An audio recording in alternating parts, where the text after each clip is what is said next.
కొండ సురేఖ నాగార్జునుల యొక్క వివాదం చాలా తీవ్ర స్థాయికి వచ్చేసింది ఆల్రెడీ. ఎందుకంటే మంత్రి కొండ సురేఖ గారు నాగార్జున మీద తీవ్ర స్థాయిలో విమర్శ చేసింది. అది కూడా సమంతను వాడుకొని ఆల్రెడీ కేటీఆర్ దగ్గరికి పంపించేసి తన కన్వెన్షన్ను కాపాడుకున్నాడు నాగార్జున. అందుకోసమే విడాకులైందని చెప్పేసి ఆమె చేసినటువంటి వాక్యాలు పెద్ద దుమారం సినిమా ఇండస్ట్రీలో కాదు మొత్తం రాజకీయ వర్గాల్లో కూడా దుమారం లేపుతా ఉంది. అందులో భాగంగా మంత్రి కొండ సురేఖ మీద హరీష్ రావు కానీ అదేవిధంగా సింగర్ చిన్మయ్ కానీ చాలా తీవ్రమైనటువంటి స్థాయిలో ఆల్రెడీ స్పందించిర్రు. అదేవిధంగా సమంత కూడా ఆల్రెడీ ట్వీట్ చేయడం జరిగింది.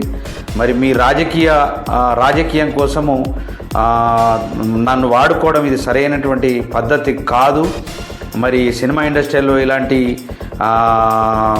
ఎప్పుడు కూడా జరగనటువంటి మీరు ఆల్రెడీ దాన్ని క్రియేట్ చేసి వెలుగులోకి తీసుకురావడం అనేటటువంటి చాలా దారుణమైనటువంటి విషయం అని చెప్పేసి సమంత ఆల్రెడీ కొండ సురేఖ మీద తీవ్రమైనటువంటిగా స్పందించింది.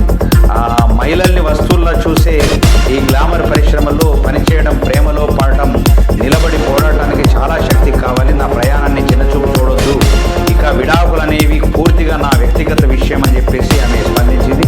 అదేవిధంగా అనేక మంది స్పందిస్తున్నారు. ఎటుదారి తీస్తూ చూద్దాం. కొండ సురేఖ నాగార్జునుల యొక్క వివాదం చాలా తీవ్ర స్థాయికి వచ్చేసింది ఆల్రెడీ. ఎందుకంటే మంత్రి కొండ సురేఖ గారు నాగార్జున మీద తీవ్ర స్థాయిలో విమర్శ చేసింది. అది కూడా సమంతను వాడుకొని ఆల్రెడీ కేటీఆర్ దగ్గరికి పంపించేసి తన కన్వెన్షన్ను కాపాడుకున్నాడు నాగార్జున. అందుకోసమే విడాకులైందని చెప్పేసి ఆమె చేసినటువంటి వాక్యాలు పెద్ద దుమారం సినిమా ఇండస్ట్రీలో కాదు మొత్తం రాజకీయ వర్గాల్లో కూడా దుమారం లేపుతా ఉంది. అందులో భాగంగా మంత్రి కొండ సురేఖ మీద హరీష్ రావు కానీ అదేవిధంగా